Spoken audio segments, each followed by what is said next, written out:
Bonjour, alors aujourd'hui on va voir la théorie de Galois, la théorie de Hilbert, dans le cadre de la dualité. C'est une petite histoire d'analogie, j'aime beaucoup les analogies parce qu'elles nous montrent un certain préformatage, quelque sorte, que l'on a quand on attaque un problème. Et ici, on va voir que la théorie de Galois, la théorie de Hilbert suivent un format qui est celui de la dualité. On voit ça dans un tableau à double entrée. Voilà.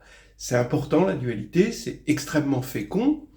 C'est, si vous voulez, une façon, par exemple, quand vous écrivez l'équation phi de x égale 0, c'est une façon de le voir en disant on regarde les x qui sont annulés par phi, mais aussi les phi qui sont annulés par x. Et cet échange nous donne finalement un changement de point de vue qui est extrêmement fécond en mathématiques. C'est l'équivalent au cinéma du champ contre champ, en quelque sorte. Donc on va regarder des histoires de dualité, des histoires de théorie de Galois, des histoires de théorie de Hilbert, je parle du Hilbert-Nullstellensatz. Si vous connaissez, eh ben tant mieux, c'est une bonne chose. Si vous connaissez pas, eh ben tant mieux, c'est une bonne chose, parce que c'est par les analogies qu'on apprend les choses, c'est comme ça qu'on apprend finalement. Alors allons-y. Je pars ici, donc cette colonne sera la colonne des espaces vectoriels. Cette colonne sera la colonne des corps et des extensions de corps, des extensions d'un corps K fixé. Et ici, ce sera le monde des variétés pour cette colonne, où je suppose ici que le corps est algébriquement clos pour faire marcher ma théorie de Hilbert. Alors ici, vous avez E, un espace vectoriel, d'accord ? Ici, donc, je vais prendre L, une extension de corps galoisienne, c'est-à-dire normale et séparable. Et ici, donc, K puissance n, c'est l'ensemble K puissance n, qui va être vu comme une variété sur un corps algébriquement clos pour cette colonne. Si vous ne connaissez pas les termes, ce n'est pas vraiment grave, de galoisien, il faut essayer d'imaginer que c'est le format qui est important, c'est l'obtention d'un théorème de dualité qui est important, quitte à avoir des conditions, quitte à mettre des conditions. Donc, soit vous connaissez les conditions, bon bah tant mieux. Si vous ne les connaissez pas, dites-vous bien que, on arrive toujours à se débrouiller, à se donner des conditions pour que ça marche. C'est pas ici le but de la vidéo de détailler ces choses-là, de détailler la théorie, mais plutôt de détailler un schéma commun à toutes ces théories. Donc maintenant, il va y avoir l'objet dual, en quelque sorte. L'objet qui va agir sur l'objet de départ. Donc regardez, ici, c'est l'ensemble des formes linéaires qui va avoir sur E, qui va avoir, E c'est un KEV évidemment, sur K, et E étoile, donc c'est les formes linéaires, pas de surprise là-dessus, c'est un espace vectoriel qui est l'espace dual. Ici, ce qui va agir sur L, ça va être, sur les extensions disons, ça va être le groupe de Galois de L sur K, c'est-à-dire les automorphismes de corps, du corps L, qui laissent fixe K, que j'appellerai G pour simplifier par la suite. Pour Kn en tant que variété, eh bien c'est la K-algèbre des polynômes à n indéterminé qui va agir là-dessus. Bien. Donc voilà, là, acte 1 en quelque sorte, on a présenté un peu les personnages, maintenant on va remplir un peu, on va mettre de l'action en quelque sorte. Eh bien, ici, on va prendre tous les sous-espaces vectoriels de E. Voilà. Ici, les personnages, ça va être les extensions intermédiaires, c'est-à-dire des corps compris entre K et L, voilà. Et ici, ce qu'on appelle des variétés algébriques. Alors, qu'est-ce qu'on appelle une variété algébrique V? Pour nous, ici, dans le cadre de cette vidéo, ce sera uniquement l'ensemble des zéros d'une famille de polynômes de K de x1 jusqu'à xn. D'accord? C'est des solutions de systèmes d'équations polynomiales. Bien. Donc là, j'ai fait une présentation de personnages qui était à ce niveau-là, au niveau des objets. Maintenant, chez les objets du haut, qu'est-ce qu'on va avoir? Ici, on va avoir l'orthogonale de f. Bien. C'est quoi? C'est l'ensemble des phi, cette fois-ci dans E étoile, tel que phi de petit f égale 0, quel que soit petit f dans grand F. Bien. Ici, qu'est-ce qu'on va avoir? On va avoir, de la même manière qu'ici on a eu l'orthogonale, on va avoir H, le groupe de Galois de L sur M. Regardez bien l'analogie, parce que c'est ça l'intérêt un petit peu de cette vidéo, c'est juste un intérêt analogique.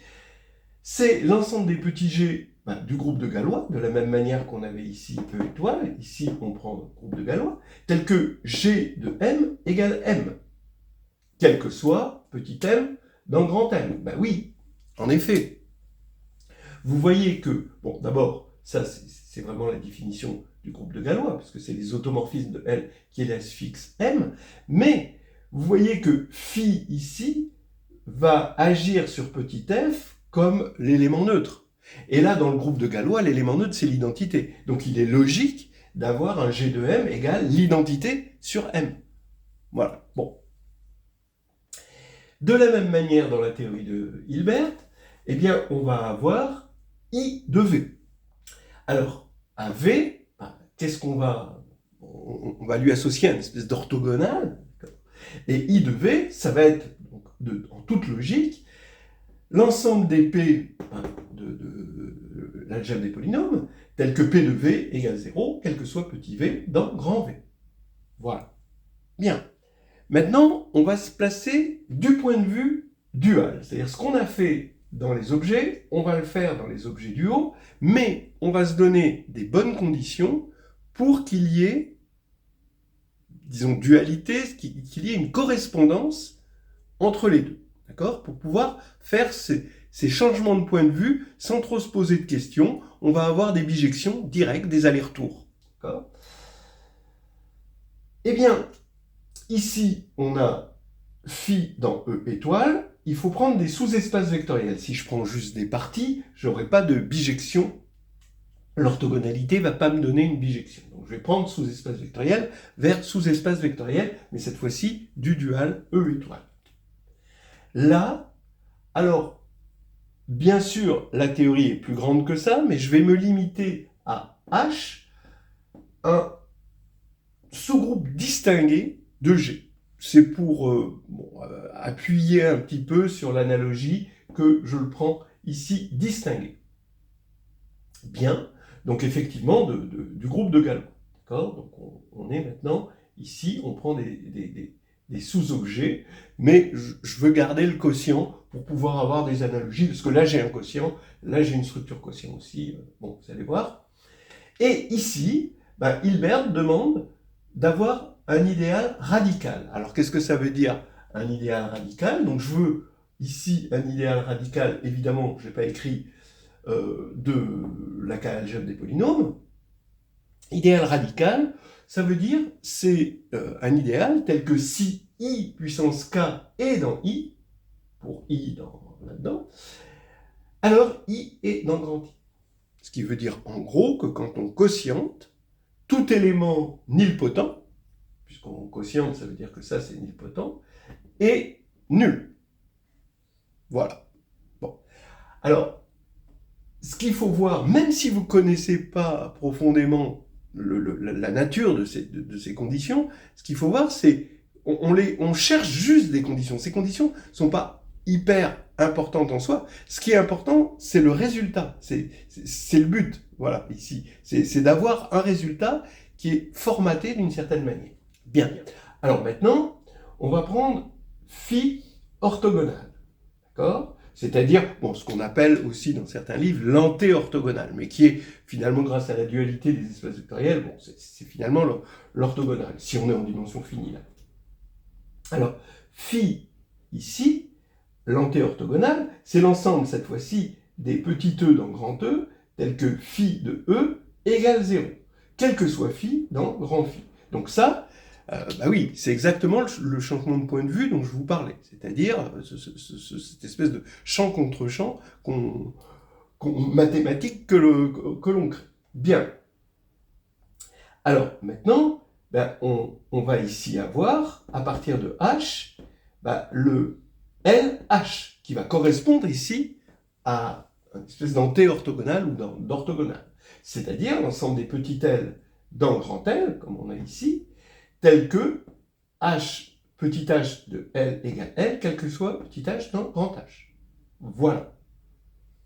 Et maintenant, dans la théorie de Hilbert, on a la variété associée à I, c'est-à-dire la variété algébrique des petits v dans K puissance n, telle que P de V égale 0, quel que soit P dans I. C'est-à-dire, finalement, la solution d'un système d'équations polynomiales.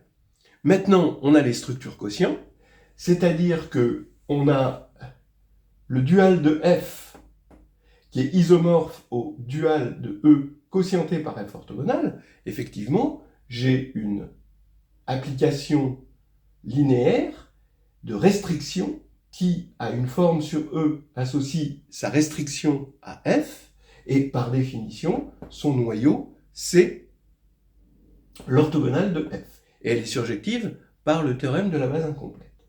Voilà.